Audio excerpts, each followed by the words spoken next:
औज़ बिल्लाहि मिनश्शैतानिर्रजीम बिस्मिल्लाहिर्रहमानिर्रहीम। अस्सलाम वालेकुम। कैसे हैं आप सब लोग? उम्मीद है सब लोग खैर खैरियत से होंगे।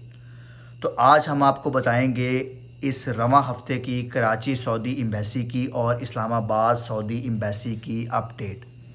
तो उसमें मैं आपको बताता चलूँ कि कराची सऊदी एम्बेसी की अपडेट में पासपोर्ट लगने की शरह बिल्कुल ठीक थी। जितने पासपोर्ट आ रहे थे उतने ही लग रहे थे, लेकिन फिर भी वहाँ पर रश बहुत ज़्यादा है क्योंकि खसारा अभी तक नहीं निकला। और दूसरे नंबर पर इसके बरक्स जो इस्लामाबाद एम्बेसी है वहाँ पर पासपोर्ट लगने की जो वीज़ा लगने की शरह है वो ज़्यादा जल्दी है कराची एम्बेसी की निस्बत। तो अब क्या हो रहा है कि आप लोगों से गुजारिश है कि आप लोग बजाय कि कराची एम्बेसी पर प्रेशर डालने की बजाय आप इस्लामाबाद एम्बेसी का वकाला बनवाएं। और मैंने देखा भी है कि इस रवां हफ्ते में जितने भी अक़्दे अमल के जितने भी वकाले आए हैं वो तकरीबन इस्लामाबाद एम्बेसी के ही हैं। तो आप लोग भी जल्द अज जल्द इस्लामाबाद एम्बेसी का ही वकाला बनवाएं। कराची एम्बेसी पर अब जो प्रेशर है वो कम होगा और इस्लामाबाद एम्बेसी पर भी प्रेशर कम होगा, तो दोनों बैलेंस के तौर पे चलेंगी तो वीज़े लगने की जो शरह है वो भी जल्द अज जल्द हो जाएगी। दूसरे नंबर पे बहुत सारे भाइयों ने मुझे कमेंट्स किए थे मेरी लास्ट वीडियो में और पूछा था कि उनका किसी का वीज़ा कोई मोटरसाइकिल का है, किसी का वीज़ा कोई आमिल बना का है या आमिल मंजिली का है या इस तरह के वीज़े हैं। तो अगर तो आमिल मंजिली का वीज़ा है मेरे भाई, तो आमिल मंजिली का वीज़ा सऊदी अरब में आने के बाद तब्दील नहीं होता, और आमिल बना का जो वीज़ा है वो सऊदी अरब आने के बाद तब्दील हो सकता है।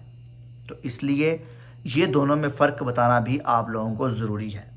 दूसरे नंबर पर बात कर ली जाए वीज़ा लगने की, रिजेक्ट क्यों हो रहे हैं, मसला कहाँ आ रहा है, तो उसकी बड़ी वजह एम्बेसी में आने वाले पासपोर्ट और अक़दे अमल का ना होना या डॉक्यूमेंट्स का पूरा ना होना। डॉक्यूमेंट्स आज आप फिर सुन लें, इस वीडियो में मैं हर वीडियो में बताता हूँ कि डॉक्यूमेंट्स में आपकी चीज़ें पूरी हों। अगर आपको पता है आपको किसी जगह से जॉब ऑफ़र हो चुकी है या आपका किसी जगह काम लग चुका है, तो मेरी आपसे यही गुजारिश है कि आप लोग दो चीज़ें अपने पास लाजमी बनवाएं, एक FRC और दूसरा police character certificate QR code वाला। एक FRC और एक पुलिस करैक्टर सर्टिफिकेट और 8 फ़ोटोग्राफ्स वाइट पर्दे में जो इस्तेमाल होती हैं, जिसके पीछे वाइट बैकग्राउंड हो, सफ़ेद बैकग्राउंड हो, वो वाली। तो इसलिए आपसे गुजारिश है कि आप अपनी चीज़ें अपने तौर पे पूरी रखें। अगर आपकी चीज़ें अपने तौर पे पूरी नहीं हैं तो मुझे बताएं कि एम्बेसी में जब आपका पासपोर्ट जाएगा तो वीज़ा कहाँ से लगेगा, कौन वीज़ा लगा के देगा आपको? कोई भी नहीं। तो इसलिए लोड ज़्यादा होता है, वर्क लोड ऊपर इतना ज़्यादा होता है, इतना काम होता है, जिसकी वजह से क्या होता है कि वीज़ा नहीं लगता और पासपोर्ट बाहर आने में भी 15-20 दिन लग जाते हैं, जाने में भी लगते हैं और आने में भी लगते हैं। 1 महीना तो आपका यही लग गया। तो इसलिए जो 2-2, 3-3 महीने से इंतज़ार कर रहे हैं उनसे गुजारिश है कि वो अपनी वजह ढूंढें कि पासपोर्ट पर वीज़ा क्यों नहीं लग रहा, रिजेक्शन किस चीज़ पे आई है।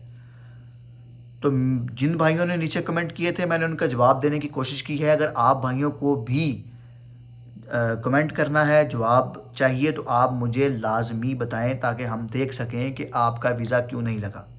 लेकिन उसके लिए शर्त यह है कि सारे डॉक्यूमेंट्स पूरे हों, कोई मसला मसाइल ना हो, तब ये सारा ऐसा होगा।